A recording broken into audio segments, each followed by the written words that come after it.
Ich will hier ganz zu Anfang den Kommentaren zuvorkommen, die jetzt irgendwie meinen, ja, das Video machst du doch nur aus Frust, weil mit deinem Kanal, den du seit 6 Jahren betreibst, voll nichts geht und weil dein letztes Video, in das du übelst Arbeit gesteckt hast, hart versandet ist. Ja, schon. Und Spoiler, nee, keine Sorge, YouTube macht euch jetzt nicht aktiv dumm. In diesem Video geht es darum, wieso YouTube und eine nuancierte, kritische, umfassende Auseinandersetzung mit Themen sich häufig gegenseitig ausschließen. Und was wir entdecken werden, ist ein teuflischer, bösartiger Kreislauf von Verschwörungen in den tiefsten Eingeweiden dieser Plattform, der auf euer Gehirn zugreift und Bill Gates, nee, das jetzt nicht. Ich glaube aber, ich konnte ein paar Gründe dafür identifizieren, wieso man ganz schön graben muss, um anspruchsvollere Inhalte, speziell die Form des Video-Essays, in der deutschsprachigen YouTube-Sphäre zu finden und wieso das zum Beispiel im englischsprachigen Raum nicht so ist. Und dahinter steht wirklich eine Art Kreislauf, der mit Geld, wissenschaftlichem Arbeiten und sogar der deutschen Sprache ein Stück weit zu tun hat.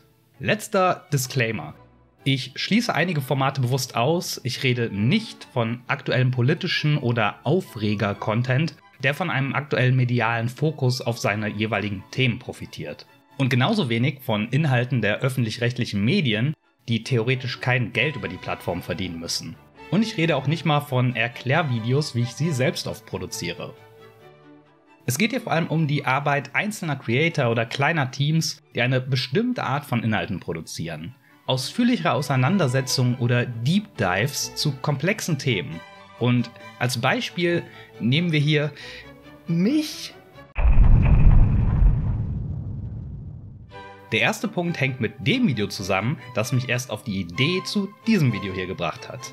In meinem Video zum Erdbeben von Lissabon musste ich während meiner Recherchen zu dem Thema feststellen, dass die Perspektive in den Geisteswissenschaften auf das Ereignis und seine Folgen nicht ansatzweise so eindeutig ist, wie ich zuvor vermutet hatte. In der Folge musste ich eine Entscheidung treffen. Bleibe ich bei dem Video, das ich mir vorgestellt hatte, bei einer spannenden und kohärenten Story zu einem epochalen Großereignis, das die europäische Geistesgeschichte erschütterte und der optimistischen Aufklärung den Spiegel vorhielt, eine Story, die in vielen Quellen so zur Genüge erzählt wird, ich hätte also genug Material gehabt, oder beziehe ich dieses umfassende Werk mit ein, das mir in die Hände gefallen war, das sogar ganz direkt eine andere Quelle von mir kritisierte und verlange meinem Publikum ab, ohne eine leicht nachvollziehbare Story mit einer halbwegs klaren Botschaft auszukommen. Am I so out of touch? No, it's the children who are wrong. Denn das ist es eben sehr oft, sehr oft, was wissenschaftliche Recherche bedeutet. Besonders, so habe ich zumindest den Eindruck, in den Geisteswissenschaften. Von der Philosophie über Geschichte bis zu den Literaturwissenschaften wird man mit ausreichender Recherche praktisch zu jeder Perspektive auch eine Gegenperspektive finden, die oft auch ähnlich gute Argumente hat. Und während es genau das ist, was ich an dieser Arbeit auch liebe, kann es sehr frustrierend und anstrengend sein, besonders wenn man eine eingängige, irgendwo auch unterhaltsame Geschichte erzählen will, die potenziell ein großes Publikum anspricht. Recherche und wissenschaftliches Schreiben sind nämlich sehr oft einfach nicht unterhaltsam. Sie sind abwägend, langsam und enden allzu oft ohne klare Antworten. Ach so, und es kostet verdammt viel Zeit. Als Einzelperson kann man praktisch unmöglich mehrere Videos die Woche in diesem Format veröffentlichen, was der YouTube-Algorithmus bekanntermaßen am liebsten mag.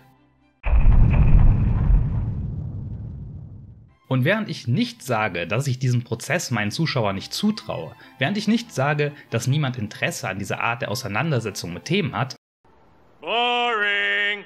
Dann wäre dieses Video hier ja auch hinfällig, ist doch relativ klar, dass die Nische hier deutlich kleiner ist als bei leichter konsumierbarer Unterhaltung.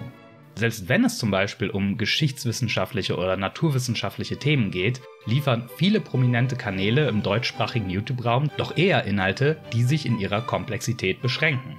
Und das ist ja auch keine Überraschung und es ist an sich auch überhaupt nicht schlimm. YouTube ist eine Unterhaltungsplattform und wurde nicht als wissenschaftliches Werkzeug entwickelt. Und selbstverständlich kann man auch bei diesen Inhalten eine Menge lernen. Aber einen Platz für tiefgreifende Auseinandersetzungen, zum Beispiel mit historischen Ereignissen, philosophischen Ansätzen, soziologischen Fragen, bietet die Plattform in Deutschland in meinen Augen kaum. Wenn ihr übrigens gute gegenteilige Beispiele für Kanäle kennt, die in euren Augen mehr Aufmerksamkeit verdienen, hinterlasst es gern in den Kommentaren. Und wie angedeutet, spreche ich dabei nicht von 10 Minuten Erklärvideos, die in irgendein Problem oder eine Theorie kurz einführen, wie ich sie selbst häufig produziere. Im nächsten Schritt verdeutliche ich das an einem Beispiel.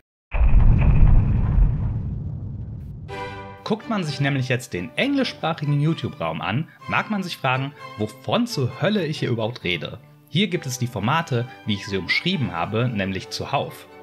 Einer meiner liebsten YouTuber, Sean, hat vor einer Weile ein sehr nuanciertes und, wie es bei all seinen Videos der Fall ist, vom rein visuellen Produktionsaufwand sehr einfaches Video von fast 2,5 Stunden zu einem historischen Ereignis veröffentlicht und das Video hat einfach mal 2,5 Millionen Aufrufe. Das mit der visuellen Einfachheit sage ich übrigens nur, um der Idee vorzugreifen, dass der deutsche YouTube-Content in dieser Richtung einfach nicht gut genug produziert oder erzählt ist. Wieso sowas im englischsprachigen Raum eher funktioniert, ist natürlich ziemlich offensichtlich, wenn man ein wenig darüber nachdenkt. Es verhält sich in meinen Augen in etwa so. Anzahl der deutsch sprechenden Menschen auf der Welt ca. 130 Millionen. Anzahl der englisch sprechenden Menschen auf der Welt ca. 1,3 Milliarden. Im englischsprachigen Raum bekommt das Video also 2,5 Millionen Aufrufe, im deutschsprachigen Raum wären es, wenn man der Einfachheit halber annimmt, dass die Aufrufe verhältnismäßig sind, 10% davon, also 250.000.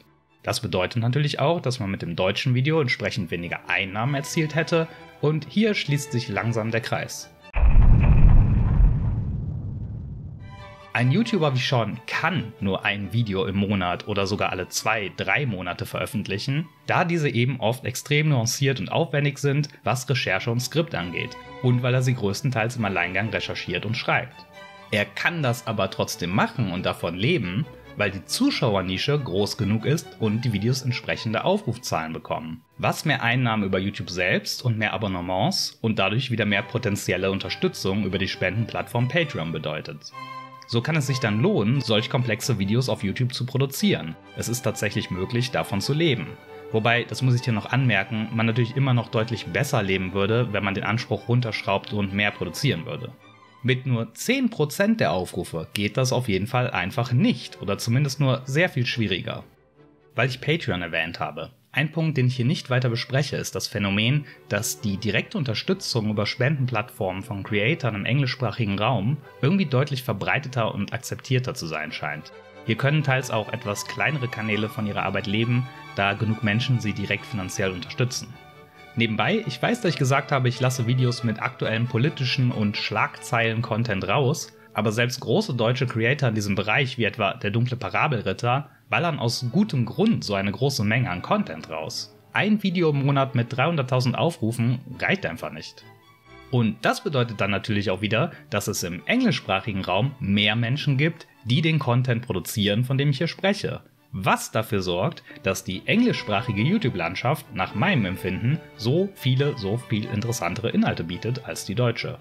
Was daraus wiederum folgt, ja, der Kreis ist immer noch nicht geschlossen, ist, dass Dinge wie Video-Essays, tiefgreifende Analysen von Videospielen, Filmen, Musik, große Trends im englischsprachigen Raum hier kaum entstehen und sie dadurch auch wieder nicht von YouTube als Trend erkannt und gepusht werden. Denn so funktioniert natürlich grundsätzlich der Algorithmus von YouTube. Sein größtes Ziel ist, den Zuschauern möglichst genau zu liefern, was sie wollen und was sie lange und oft ansehen, damit die Werbeeinnahmen stimmen.